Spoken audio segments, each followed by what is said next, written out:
to hear about Remicade and friends, right? Absolutely. Absolutely. So, Question? she's raising her hand to Oh, get for, her way, which all righty. Okay, good job. All right, well, thank you very much for opportunity to speak to you yet again. So, I am an infusionist. I have no financial disclosures, but for the past, certainly the past 15 to 20 years, I have been responsible for administering not only IV antibiotics, but biologicals, whether it's immune globulin, and as soon as Remicade and friends became available, I was involved with that. Such that I also became involved at the national level as a board member for the Outpatient Intravenous Therapy Association, or OPAVITA. So I have had a lot of experience in treating hundreds and hundreds of courses of these agents. And so that's where my experience is coming from. When we talk about the tissue necrosis factor, or TNF-alpha antagonist, we're talking about things such as Enbrel, or Remicade, or Humira, Cimzia, and Simponi. As well, I will add Tisabri, because it's also impairing the immune system in a similar fashion. What is tissue necrosis factor? We'll talk about that. Where is it effective? We'll talk about that. But accepting Tisabri, which is primarily used for muscular sclerosis, although it is now approved for use in Crohn's disease and ulcerative colitis as rescue therapy, we're primarily talking about these diseases: rheumatoid arthritis, ulcerative colitis, Crohn's disease, psoriasis, and then the seronegative spondyloarthropathies, and think ankylosing spondylitis as one of those diseases. Think of rheumatoid without a positive rheumatoid factor in terms of those diseases. Anyway, in my world, these diseases are all the same. People think about them as separate diseases because they're described as being in separate locations of the body, but we've known for years and years that there are mixed syndromes where people have features of both. And now that we understand the molecular biology of the whole process, we can understand why they have so much crossover. There are significant adverse effects of these medications, including injection site reactions, infusion reactions, neutropenias, infections, as one would expect. Also, demyelinating diseases in 17 cases have been reported for Remicade and friends. It can also cause heart failure and cutaneous reactions because, again, you're perturbing the immune system, as well as malignancy and induction of autoimmunity. Infectious complications include tuberculosis, as well as non-TB related diseases such as Mycobacterium avium, but also infections related to BCG, where it can start to run wild and not be controlled by the immune system. Hepatitis A and hepatitis B, and then toxo, and then the fungal infections. When you look at all of these and you say, well, what do these infections have in common? Why this group of infections? Again, it comes down to that molecular biology of our immune system and how our immune system works. So it really helps to understand what a helper cell is, what it does, and how it reacts. Well, we have two major different kinds of helper cells, actually three if you include the undifferentiated. Although this one says good and bad, and I think is sort of funny in its caricature, the two different kinds, Th1 and Th2 cells, have some different effects, and we'll talk about those. But in general, we're food tubes. We're just big tubes. We have hands that bring food to us, and we have legs that take us away from the waste that we make. And through these food tubes, we have these little creepy, crawly things like worms crawling through the dirt that cycle through us. They're us, but they're under no control of our brain directly. Okay? So these pieces of us, our immune system, are actively crawling through us looking for things that aren't us so that they can identify invaders. We also have some pieces that sit out there and are just waiting, surveying, looking for something that's not us. Those are the dendritic cells, as opposed to the monocytes, which turn into macrophages. But these macrophages and dendritic cells, when they find something that's not right, that they consider not us, they process it and present it to the helper cells, which then convey it to the B cells. The B cells are interesting because they actually undergo a physiologic differentiation and actually eliminate a portion of their DNA. So you can take most cells of the human body and you can grow a new human using cloning techniques. But not a B cell, because a B cell has lost fundamental pieces of DNA to where it is only now able to do one thing, and that's produce antibody, and one specific kind of antibody, and the cell that makes that antibody is now called a plasma cell. So the plasma cells make antibodies. Plasma cells were previously B cells. B cells that have lost DNA and conformed to a specific kind of antibody are now called the plasma cells. Plasma cells send out the antibody goes out, binds to whatever's bad. Then the PMNs, the polys, the neutrophils, same thing. Eat it, kill it, destroy it. That works great for talking about viruses.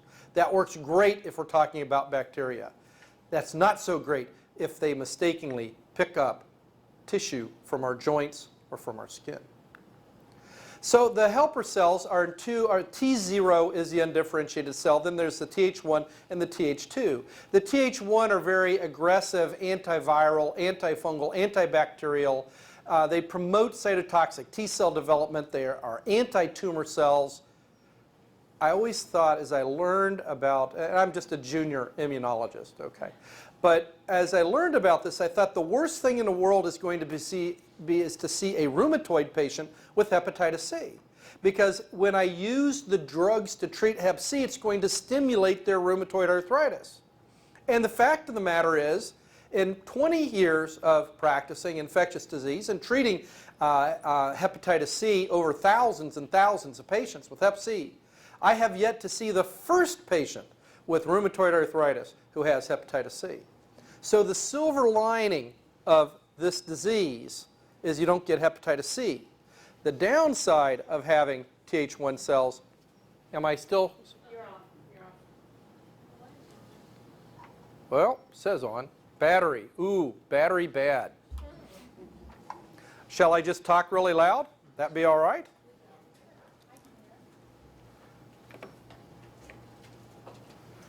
All right, so the downside of having too many Th1 cells is that you develop psoriasis, ulcerative colitis, Crohn's disease, rheumatoid arthritis, and the spondyloarthropathies.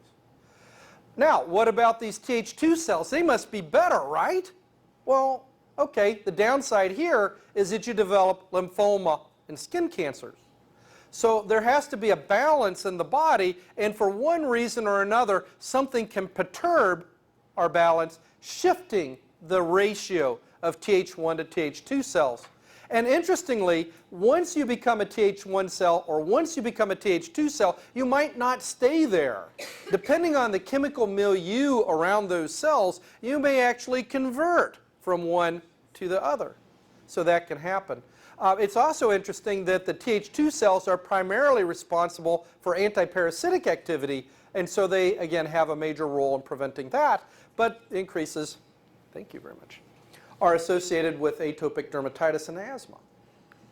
And we have lots of really interesting things looking at Helicobacter pylori, chronic infection in the stomach, and to whether or not that reduces asthma and COPD based on having those germs active in the intestine. Not all Helicobacter may be bad. I digress. So we have these antigen presenting pathways where you have the exogenous antigen, the killed virus vaccine, for instance, that is going to then be picked up by the antigen presenting cell, the dendritic cell or the monocyte macrophage. It's then going to then present here to the T helper cells, the cytotoxic T cells, that are then going to go after the infected cell and then extrude chemicals into them that will kill it, destroy it. As one doctor taught me, he said it's a lot like trying to get rid of 2 burglars in the city of Fort Wayne by dropping a nuclear bomb. Once they degranulate, they release chemicals that kill not only that infected cell, but everything else around it. There's another way you can kill things, and that is that you can have the helper cell under the influence of cytokines present to the B cell converts to the plasma cell makes antibody, the antibody attaches, and now you have the neutrophils do the dirty work, as opposed to the cytotoxic T cells. Where do we hear about cytotoxic T cells? Well, when we were placing our PPD, we're putting that greater than 200 different pieces of the tuberculin into the skin, and then the cytotoxic T cells are recruited, and they're what make the induration area. So the CD4 pathways are going to help us with the viral infections and the bacterial infections with the use of antibodies. So if you can't mount an antibody response, like multiple myeloma, then you start to have major problems with these kinds of organisms as well. This is really complicated, and I don't expect you to really get a whole lot out of this except to understand, look, there's this relationship between the undifferentiated helper cell, the Th1 cell, the Th2 cell. Interferon gamma tends to drive over to the Th2 cells. Interleukin 4 and 10 tend to generate over this way, and the activation of that CD4 cell is really mediated by interleukin 2, interferon gamma, tissue necrosis factor. We have some patients that don't respond to Remicade. They have what appears to be psoriasis or rheumatoid arthritis or something similar, but they don't act right. They still have disease. You give them Remicade, sometimes they get worse. Why is that? Well, there's a perturbation in the system that may not be tissue necrosis factor mediated. After all we're doing is influencing tissue necrosis factor. All I'm trying to do is to raise your awareness is that all that it says it's rheumatoid arthritis is not. There are other chemical abnormalities beyond this one pathway. We have figured out one pathway. Actually, with the different drugs that we have, we figured out about 4 different pathways in which to alter this ratio. But there are other mechanisms by which these diseases occur that we're still trying to understand. So we have 2 major effects here, the cell-mediated response and the humoral response. So these cells are now releasing the inflammatory cytokines, the chemicals that modulate, tell our cells, these cells creeping, crawling like worms through the dirt that we have out there, but brain can't control them. But other parts of our immune system are telling them, hey, you need to do something, we got a problem out here. And it's doing that through chemical signaling. And that chemical signaling is what is modulating our immune system and telling them what to do. And it's using some of these key chemicals, such as interleukin 1 beta, interleukin 6 and 8, and it also stimulates, they release granulocyte colony stimulating factor. You may be aware of that because we will have now purified that chemical, and we will give it to people who are undergoing chemo so that they will stimulate the growth of cells. And if you give it to enough people, eventually you're going to run into some people that you give GM-CSF to, and they develop really unusual, funny skin rashes because you're activating their T cells. You also get upregulation of the endothelial adhesion molecules, which are going to work on the dendritic cells, which are going to then attract the CD4 cells and recruit additional cells to fight, such as the chemokines will also recruit additional cells to fight. So all of those are then extruded into the system, recruiting cells, and that's why all those cells clump together around the site where the PPD was placed, because they're being attracted to that one area by these chemical signals, these beacons that say, come here. One of the things that's really interesting is that Staph aureus has taken advantage of this. It identifies these chemicals, it recognizes these chemicals, and it then created something called the Pantone-Valentine leukocidin, which as the white cells are recruited in, it then kills, lyses, destroys the white cells, and then feeds on their guts. Which is why these MRSA strains with the Pantone-Valentine leukocidin don't have pus. They're just hard red nodules without pus, because the cells that had pus, the neutrophils that were recruited in there to fight, have been destroyed and eaten by the MRSA. Anyway, I digress. Coordination of the migration of the leukocytes to the target organ are key components of these chemical signaling. Well, here's a granuloma, and in this granuloma you have no cells, no black things. Those are the nucleus of the cells. And you have, this is called caseation here. And then you have these cells that sort of line up like a palisade, which is why they're called palisading cells, or picket fence cells. And these are called histiocytes, which are activated T cells, which are no longer crawling around, but are now fixed in location, that are now providing a barrier against the infection, which is going to be located here in the center, that no longer can get food and get rid of waste, so it just hibernates. What is latent tuberculosis? Those tubercles are alive. They will grow. If you cut them out, they will live.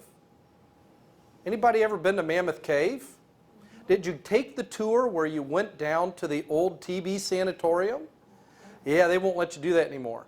Because in 1997, a group of researchers went down there and they cultured the dirt and they grew TB. See, back in the day they had the bright idea that what was needed to help people was to go ahead and put them underground in Mammoth Cave, and that somehow it would help them. And they dropped like flies. And it turned out that the right thing to do for TB was to put them in UV light. So then instead we put everybody in Colorado and put them in the TB sanatoriums, which is why Colorado and Denver is such a major place for tuberculosis research, because it found out that it was way better to put these people in the sunlight and let the TB get killed by the UV light, and that was a better way to go, and that's how that happened. Anyway, so this is a tuberculoma. That's where the TB is located. It is alive, but because it cannot take in nutrients, and because it cannot excrete, it can't get rid of the waste, it then downregulates, and this professor over here can explain in great detail as to what happens at the molecular level, but that's way more than what we want to talk about today. But very interesting things occur when the TB is under stress that cause it to go into this dormant phase. So we do this initial screening. So we have these patients. They're going to undergo Remicade therapy, and they show up. What do you do? We need to go through an initial screening. We need to go ahead and do something to test. In the past, we've used PPD for all the reasons I discussed earlier. PPD is not optimal. We really would rather have a test with higher sensitivity and specificity. We have to make sure that they don't have histoplasmosis in this area, though there is some blasto, a little bit of cryptococcus, and make sure that so we perform a serum fungal battery, which is also called a serum immunodiffusion panel, in order to screen for fungal infections, and if found, we want to treat those before we start people on treatment. Secondary infection with hepatitis A or hepatitis B can be devastating when on Remicade therapy, because the control of those diseases is modulated by this very pathway. So we want to vaccinate these patients and start that vaccination before they receive their first dose, preferably. I can vaccinate them afterwards. My conversion rate just drops. So we check a hepatitis A total. I've seen a disturbing number of people where we've just been ordering hepatitis IgM. Not sufficient. I can't tell. IgM, as you know, is the rapid antibody that that occurs immediately after an infection, and it's gone within about 2 months. The total is going to be long-lasting protection, indicative of previous disease, and most Americans are negative. We think that we can go to Moscow or Thailand or St. Petersburg or all these other places as Americans and we'll be just fine. The rest of the world is a very wicked place. You can't just go. You have to be vaccinated, because you have to have this immunity, because those things out there can kill you. And some of these, like hepatitis A, may not kill you, but one of the doctors that I know who got hepatitis A when he was from being overseas was out of work for 6 months. Okay? So even if it doesn't kill you, it will seriously harm you. So my bottom line is that you really need to be vaccinated if you're going to go to any kind of foreign travel, and particularly if you're going to undergo Remicade, you need to have a hepatitis A and then also hepatitis B assays done. Now, what about active hepatitis? Maybe you're surface antibody negative, but you're antigen positive. What does that mean? That means that you have active hepatitis B and your immune system is not recognizing the infection and is not converting antibody. If you then further suppress your immune system, you'll develop a raging case of hepatitis B. So therefore, you have to check for that. Hepatitis C can also become rampant and has to be checked. And actually, the immunology of hepatitis C is fascinating. It turns out that the majority of cirrhosis and liver disease is not from the virus. It's from the abnormal immune response generated that actually is trying to kill infected cells, but in turn tends to destroy more liver than it actually kills infected cells, and it never gets ahead, and that's where cirrhosis is coming from. But anyway, varicella zoster vaccine is a live virus. We need to get these live viruses. We have to assess that risk, and if we're going to give people varicella virus, we need to give them this live attenuated virus about 4 weeks before we start their Remicade therapy. Once they start Remicade, I can't do it any longer. So what other infections are you at risk for? Well, septic arthritis with Staph aureus has been well described. Listeriosis, although we don't have much listeria in this region. Legionella, we had 4 cases on that blue sheet there, so we do have Legionella in this region. Hepatitis we talked about. Non-TB bacteria. If TB is certainly a problem, certainly all of its cousins aren't going to be any better treated. Nocardia also falls in that family. And then again, the fungi that we worried about, and then pneumocystis, which can be devastating in a non-HIV patient. We think about pneumocystis as something that takes months before people really get sick. But when you look at the oncology population, these people get sick fast and die within weeks because they depend on this portion of the immune system to really work. While they're on treatment, so while they're on the Remicade therapy, we need to make sure that we've done some kind of a TB screen yearly. The standard has been a PPD for all the reasons we've talked about. Their higher specificity by using one of the IGRAs. A flu shot yearly, yeah, they may not convert. They may not develop antibody because they may not process very well, but it's better than nothing. And influenza kills people. That's why we give flu shots, because people die. 40,000 to 60,000 people a year die in the United States from flu, from a completely avoidable disease. A CBC BMP hepatic profile should be done every 6 months, in my opinion, although this is supported by literature, because of the risk of neutropenia and leukopenias. And if abnormalities are found, it should be done more often. Most of these patients will have some elevation of their liver enzymes anyway, and you want to monitor that and make sure it doesn't go more than 4 times the normal, the upper limit of normal without some explanation. You also need to watch patients for a brewing infection with every visit to look for unexplained fevers, weight loss, and night sweats.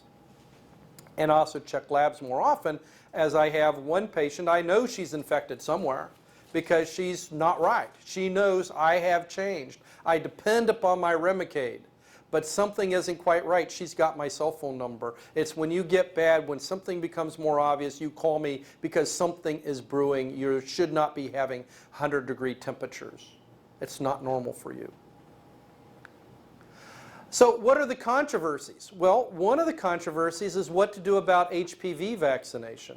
There is at least a little literature to suggest that there's an increase in laryngeal carcinomas as a complication of HPV infection, which might be preventable by vaccinating this population. Most of the patients who end up on these drugs may switch from one drug to another, but are going to remain substantially immunosuppressed for the rest of their life. And as they get older, this kind of a risk is again a potentially preventable cancer. Do you monitor tissue necrosis factor levels? Well, I don't. There are some that have advocated doing so, but I think that it's difficult and it's expensive, and I'm not quite sure what you do with the information. There's been nobody who's associated a tissue necrosis factor level with a degree or amount of disease or need for additional treatment. So I'm not quite sure what to do with that. What about a pneumovax? Absolutely indicated one time. Absolutely. But should you do it more often? There's some data that immunity wanes. We were talking about those effector cells and the memory cells. There's some data that suggests that immunity falls to the point where infection starts to rise and that you should revaccinate every 6 years. That is currently what our recommendations are for HIV-positive patients. So what about previous Poova therapy for psoriasis patients? Well, there's certainly an increased risk of skin cancer, and that needs to be discussed with the patient prior to initiation of therapy. Haemophilus influenza B has been suggested, but there's not good data to support its use. We just don't see Haemophilus influenza B infections anymore now that we've been vaccinating children. I mean, when was the last time you saw Haemophilus influenza B? It's been, for me, probably 6 years. Has anybody seen a case in the past year? I mean, 10 years ago, 20 years ago, everybody would have their hand up because we saw it all the time. It's just a disease that's gone. COPD patients have an increased risk of developing cancer for reasons we don't fully understand. Any live attenuated vaccine continues to be controversial because of the significant risk of developing an infection out of control. Clearly, the varicella-zoster vaccine can disseminate because we've blocked the very pathway necessary to control this. We also note that there's significant post-surgical healing issues, and we see surgical site infections at increased risk. What do you do? My advice has been you hold the drug for at least 4 weeks prior to surgery, and then you resume the Remicade therapy or one of the other drugs when you're convinced that their wound is adequately healed and they have not developed an infection. If they developed an infection, then you have to wait. If you continue to have problems and you need to use something for their severe arthritis, then we'll use prednisone in the meantime. And typically when I give prednisone, I'll also give vitamin A because that tends to help improve the anti-healing effects of the prednisone. And to my pharmacist, I'm not sure why, but it does. And then what do you do with the ortho patient that's going to undergo a joint replacement?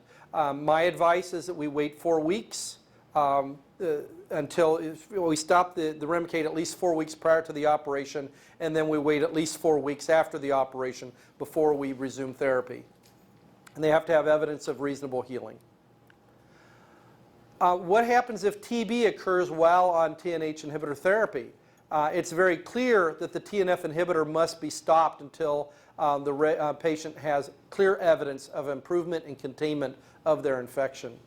The optimal time to restart is undetermined, but glucocorticosteroids may be used during treatment for TB if you have to control their disease, same as we talked about with infections and other things. I will typically wait until I'm sure that the disease is well controlled, smears are negative, and they're clearly responding before I will resume treatment with Remicade. I've had to deal with this about 3 times. And that's what I know about infusing Remicade. Any questions? So I have infused a fair amount of Tesabre. We have given 1 dose of Cimzia. I have not dosed Symphony at all. And since Humira is an injection, it really doesn't come to the infusionist to do that. Same thing with Enbrel. So I haven't really dealt with those directly, just in consultation when they become infected. All right. Well, thank you very much for your time. All right, well that wraps our afternoon, and just some reminders.